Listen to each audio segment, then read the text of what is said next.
এরকম একটি অনির্বাচিত সরকারের পক্ষে এটার ট্যাকেল করা খুবই ডিফিকাল্ট। এখানে এই সমস্যাগুলো সমাধান করতে গেলে আপনাকে জনগণের সমর্থন নিয়ে আপনাকে একটা দল ক্ষমতায় থাকতে হবে।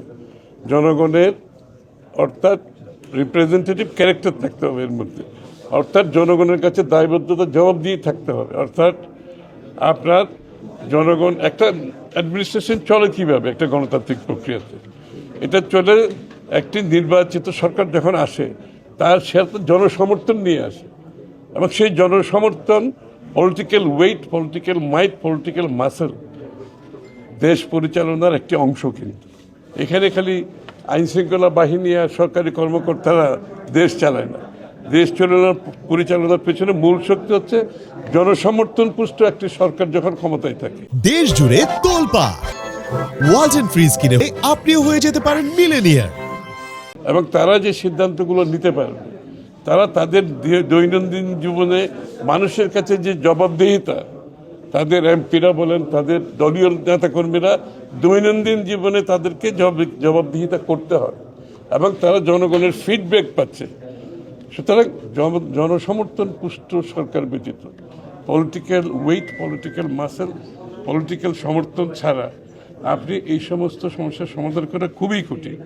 সুতরাং আমাদেরকে এই জন্যই প্রশ্নটা আসছে যে যত তাড়াতাড়ি সম্ভব একটা নির্বাচিত সরকারের অধীনে আপনি দেশ এই গণতান্ত্রিক প্রক্রিয়া যখন চালিত হবে, তখন এই সরকার যখন জনগণের কাছে দৈনন্দিন জীবনে জবাবদিহি থাকবে, আপনার দায়বদ্ধ থাকবে।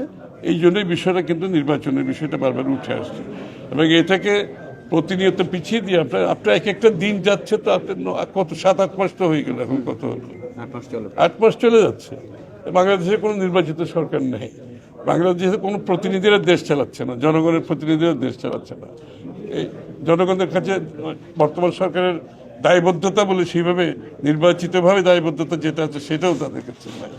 সুতরাং এখানে জনসমর্থন পুষ্ট সরকারের যে শক্তি, যে ওয়েট থাকে, যে পলিটিক্যাল ওয়েট থাকে, এটা ব্যতীত আপনি সফলভাবে আপনি এটা সমাধান করতে পারবেন। কারণ আপনাকে short term, mid term, long term policy নিতে হবে। এগুলো কিন্তু কালকে একদিনের সমাধান না, কিন্তু এগুলো short term, mid term, long term সমাধান দিতে হবে। এই জন্য আপনি একটি নির্বাচিত জনগণের সমর্থন পুষ্ট একটি সরকার থাকলে এই সমস্ত কাজ করতে সরকারের যে শক্তি থাকে পেছনে, সেটা কাজ করছে না। সেটা আইন শৃঙ্খলা বাহিনী আর সরকারি কর্মকর্তার একা দেশ চালায় না, দেশ চালায় জনগণের সমর্থন নিয়ে। একটা সরকার যখন আসে, দেশের জনগণের সমর্থন কিন্তু সেখানে থাকতে হবে।